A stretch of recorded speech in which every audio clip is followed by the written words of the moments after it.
On a déjà passé plus de 30 heures sur l'alpha et certains de mes joueurs déjà beaucoup plus, ce qui nous a permis de tester beaucoup de choses, les systèmes, les classes, les métiers, la gestion, la création de guildes, le système de nœuds, bref, on commence à avoir de plus en plus de recul sur le jeu. Aujourd'hui, on est le 8 novembre. Pour ceux qui avaient acheté les nouveaux accès en alpha 2 phase 1, eh bien, vont pouvoir se lancer peut-être dans la soirée ou plutôt demain s'il y a encore des attaques, des DOS et des problèmes de connexion comme on a pu le voir sur les dernières semaines. En tout cas, vous devriez pouvoir commencer à mettre les pieds dans Vera. Donc aujourd'hui, je vous fais le point à ce niveau-là. Et vous êtes encore nombreux à regarder régulièrement mes vidéos sans être abonnés. Donc pour soutenir la chaîne et ne pas manquer la suite, n'oubliez pas d'exploser ce bouton rouge, d'activer la cloche. Sur ce, c'est parti.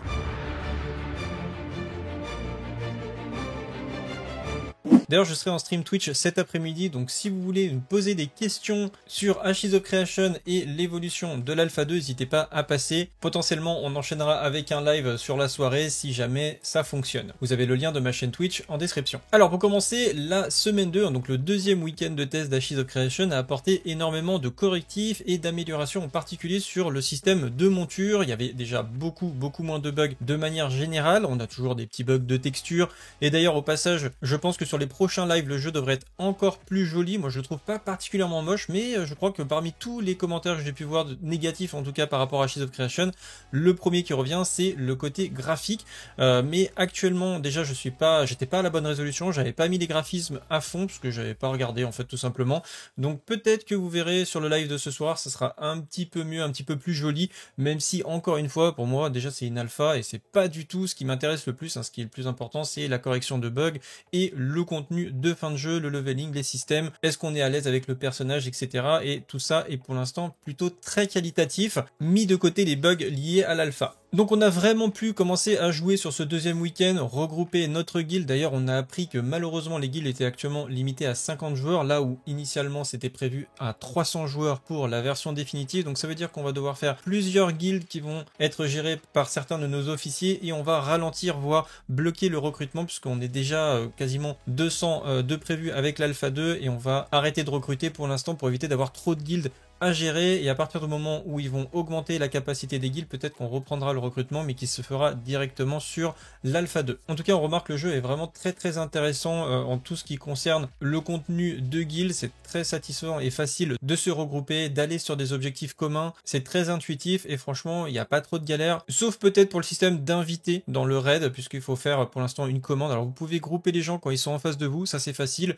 mais pour le chat par exemple, on peut pas faire clic droit invité dans le groupe, ça c'est des fonctions qui n'existent pas encore dans le jeu, donc faut faire des petites commandes pour inviter les joueurs, mais bon, ça c'est du détail, je pense que ça arrivera assez rapidement au fil des différents patchs. Le jeu offre déjà pas mal de challenges, sans parler du PVP, on n'a pas du tout abordé cet aspect-là avec ma guilde, ça arrivera je pense dans les prochains mois avec le transport de caravanes, donc attaquer des caravanes, donc les joueurs qui transportent leurs ressources pour essayer de leur voler, ou déplacer nos ressources et éviter justement qu'on se fasse attaquer. Donc ça c'est pas un aspect du jeu qu'on a encore pratiqué, mais il y a déjà pas mal de challenges. Notre objectif, je vous ai fait une feuille de route cette semaine, qui est cet article, hein, donc la feuille de route pour l'Alpha 2 d'Ashes of Creation, et dedans vous retrouvez tous nos objectifs, donc déjà de leveling et puis ensuite d'aller s'attaquer à ce raid qui se trouve là, donc le premier gros donjon extérieur d'Ashes of Creation, qui sera vraiment notre premier objectif commun à tous les joueurs de la guilde. Donc vraiment se préparer à monter niveau 10, s'optimiser, monter les métiers, améliorer au maximum son équipement et ensuite aller clean ce donjon, et après on passera au PVP probablement. Donc je vais pas rentrer plus en détail au niveau de la feuille de route, j'ai fait une vidéo dédiée, si ça vous intéresse vous pouvez l'appliquer à vous-même, hein, parce que peut-être que vous savez pas trop par où commencer quand vous allez arriver dans l'Alpha 2, vous avez la vidéo qui est prévue à cet effet. Donc nous sommes vraiment actuellement dans une phase de leveling qui se passe plutôt pas trop mal, on a beaucoup de joueurs qui ont maintenant dépassé le niveau 10, hein, je suis pas du tout le plus en avance, hein, évidemment forcément le week-end c'est un peu compliqué pour moi avec la vie de famille, et que je continue en plus de faire des vidéos, donc ça limite un petit peu mon temps de jeu, mais je suis niveau 9, et je découvre en plus progressivement des méthodes de leveling de plus en plus efficaces, comme par exemple le joueur Grapple qui a montré qu'on pouvait commencer à faire de l'AOE Green. Donc pour ceux qui m'ont connu sur World of Warcraft, c'est une des premières vidéos que j'avais fait sur ma chaîne pour monter un mage en AOE Green sur World of Warcraft, et en fait eh bien il fait la même chose, hein, grosso merdo sur le jeu. Donc comme vous pouvez le voir, il arrive à tuer des packs de mobs de son niveau à peu près de manière industrielle, et ça c'est vraiment incroyable. Donc pour arriver à le faire, il faut être déjà post-level 10, parce que vous avez un énorme buff d'équipement à partir du level 10, donc vous ne pourrez pas le faire avant, ça vous donnait beaucoup de PV, beaucoup de dégâts, beaucoup de survie, et avant, si vous le faites avant, vous allez vous faire éclater en fait tout simplement. Surtout que dans ces zones-là, les mobs sont plutôt assez haut niveau, mais peut-être que sur des zones vraiment bas level, il y a peut-être des endroits où on peut trouver des packs de mobs, donc j'ai pas encore creusé le truc, mais c'est vraiment quelque chose qui m'intéresse, vous savez, d'aller faire des gros pools, des gros packs, c'est vraiment quelque chose que j'aime bien faire sur la plupart des MMO, donc vous pouvez vous attendre à ce genre de contenu arriver très prochainement sur ma chaîne, peut-être plus sur la phase 2 où on aura un accès un peu plus en semaine, donc j'aurai un temps de jeu un peu plus important du coup à ce moment-là et pour tester plus de choses, mais en tout cas c'est vraiment quelque chose qui m'intéresse, donc voilà, je prends les notes, je me renseigne à ce niveau-là et potentiellement des vidéos en française sur les méthodes pour AWO Green directement sur Ashes of Creation et monter beaucoup plus vite en XP.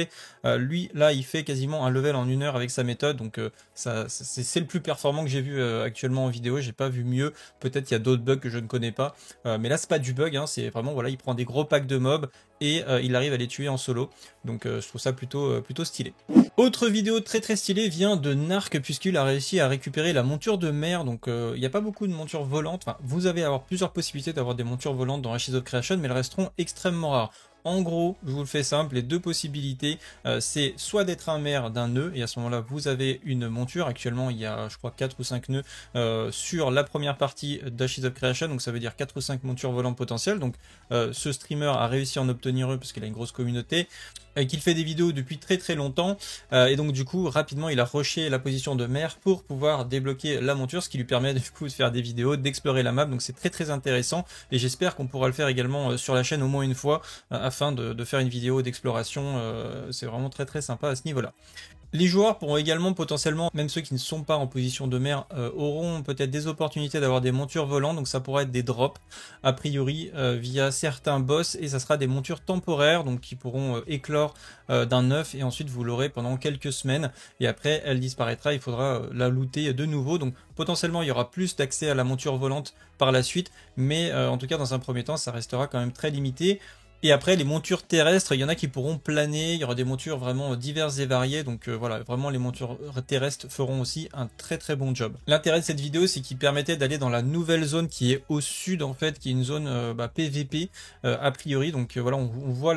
vraiment le changement ici, puisqu'on était en période hivernale il y a quelques jours, en tout cas lors du dernier week-end, donc toute la carte avait été passée en mode hiver, c'était vraiment très stylé, puisqu'on voit qu'il y a le système de saison qui a été intégré dans le jeu, donc vraiment il y a des changements au niveau de la carte assez important avec de la neige, de la glace, etc. Donc ça apporte vraiment un côté immersif et vivant et dynamique au monde. Donc ça c'était quelque chose qui avait été promis dans Ashes of Creation et effectivement qui pour l'instant même sur l'Alpha 2 marche déjà plutôt pas trop mal. Et là on retrouve donc une nouvelle ambiance qui me fait un peu penser au Tari de WoW, hein, vraiment un décor très proche de la savane, et là on va revenir, là il va montrer la carte, donc là en fait on a la zone qu'on connaît, que j'ai bien exploré quand même la semaine dernière sur l'alpha, il y a toute cette zone, donc on n'a pas toute la zone, mais il a pu explorer quand même une bonne partie, et il va être limité, vous allez voir, au niveau du sorte de désert ici, qui n'est pas encore accessible et qui est en cours de développement, qui sera débloqué normalement à partir de la phase 2. Voilà, on va avancer un petit peu. Et voilà, là il arrive sur un mur invisible, donc là il y a le futur désert, donc on voit déjà que la texture du sable, et il n'y en a qu'une, on voit que c'est un carré à peu près de 4 mètres carrés, comme vous pouvez le voir ici ça se répète, on a exactement toujours la même texture, donc c'est clairement vraiment la fin de la map pour l'instant. On voit aussi qu'il n'y a pas de, vous voyez, une délimitation à ce niveau-là, donc elle va vraiment pas plus loin, elle n'est pas présente actuellement dans les fichiers du jeu, et que même là au niveau du skin entre guillemets de la carte, c'est vraiment le bout du bout, et ils n'ont pas encore vraiment mis des assets assez différents pour qu'on n'ait pas cet aspect copier-coller. Donc tout ça évidemment sera une zone qui va être retravaillée, qui va être complètement différente je pense quand elle va être sortie et terminée, mais il y aura bien un désert avec des dunes et tout, donc ça peut être vraiment très sympa au niveau de l'ambiance et de la zone, donc une nouvelle zone à traverser avec pourquoi pas des monstres inédits. Autre chose que j'ai trouvé assez insane, et que ça on perd dans beaucoup de jeux, un moment dans la nouvelle zone, donc la zone la plus haut niveau, il rencontre un monstre. Ce monstre, je crois, il est de niveau, voilà, il est de niveau 30, alors que je crois que c'est niveau 25, le niveau maximum actuellement sur l'alpha. Donc ça veut dire que les différentes zones, les différents mobs des différentes zones, quand vous allez dans une autre zone que les zones de départ, eh bien les monstres vont augmenter en puissance. C'est quelque chose qu'on a perdu, donc qui existait par exemple dans World of Warcraft classique, les premières versions de WoW, etc. Maintenant le jeu a plutôt tendance à scale, que ce soit par exemple Diablo 4, etc. Même s'ils ont fait un petit peu un retour en arrière avec les nouveaux niveaux de difficulté, avec le tourment 1, tourment 2, etc. Mais c'est vraiment tout le monde en fait qui va s'adapter à votre personnage, alors que dans les anciens MMORPG, vous aviez qu'un seul monde, et dans ce monde-là, en fonction des zones dans lesquelles vous allez vous trouver, il y a des monstres plus ou moins dangereux. Donc aller s'aventurer dans une zone de haut niveau, bah parfois c'était compliqué, il faut y aller en groupe, vous allez aggro de loin, etc. Il faut prendre vos précautions, et ça apporte vraiment ce sentiment-là qu'on a des zones de plus haut niveau, et c'est vraiment quelque chose qui me manquait dans les derniers MMORPG qui sortaient. J'aime pas du tout cet effet de scaling avec votre personnage, je trouve ça vraiment contre-intuitif et pas du tout immersion. Donc voilà, ça c'est vraiment quelque chose qui me plaît et qui récompense aussi en quelque sorte l'investissement des joueurs, puisque voilà, plus vous investissez dans le jeu, plus vous allez débloquer aussi des nouvelles zones, des nouveaux points d'intérêt, des nouveaux loots, etc. Donc une vraiment grosse perspective d'évolution, surtout qu'encore une fois, la carte d'Ashes of Creation, elle est énorme. Je vous avais mis d'ailleurs, je crois que c'était dans une des dernières vidéos, une version HD de la carte. Nous actuellement, la zone que vous voyez qu'on a sur l'alpha, c'est cette zone verte. Donc maintenant avec une petite partie du désert ici pour la zone PVP, mais c'est vraiment très très limité. Et vous voyez, la carte, elle est juste monstrueuse. C'est pour tout traverser. Ça va être extrêmement long, extrêmement grand. On peut s'imaginer qu'il faudra quand même plusieurs heures pour pouvoir traverser la carte, surtout qu'il n'y a pas de téléportation, en tout cas de prévu, il n'y a pas de fast travel, des choses comme ça. Donc il faut vraiment réfléchir avant de faire votre grande traversée du désert. Il y a le système de saison, il y a des biomes complètement différents, donc on aura vraiment beaucoup d'originalité, je pense, en traversant les différents décors, et puis vraiment beaucoup de choses à découvrir. Et ça, c'est vraiment cet aspect immensité découverte qui, je pense, va attirer beaucoup de joueurs et surtout les garder vraiment dans son univers, puisque les gens auront vraiment l'impression qu'ils ont tellement de choses à découvrir que ça motive à jouer et à développer son personnage. Bref, si vous voulez me retrouver sur Twitch pour en discuter, eh bien je serai en live dans quelques minutes après cette vidéo, donc n'hésitez pas de me rejoindre et me suivre sur Twitch pour ne pas manquer la notification. Je serai en stream également sur YouTube, je stream en fait sur les deux, mais c'est vrai que sur YouTube on n'a pas vraiment de notification en général, donc voilà, venez plutôt me suivre sur Twitch, c'est un petit peu mieux fait je trouve à ce niveau-là. Si jamais vous avez un abonnement Prime, en plus vous pouvez vous abonner gratuitement à la chaîne, ce qui soutient énormément, c'est un des premiers soutiens sur Twitch pour mes projets Twitch et YouTube, donc vraiment merci beaucoup à tous ceux qui lâchent leur Prime sur le live. Donc sur ce, on a fait le point sur l'actualité de la semaine, j'espère que ça vous a plu, si c'est le cas, likez, partagez, abonnez-vous, on se retrouve très bientôt. Sur ce, salut à tous, c'est le Guild, ciao bye.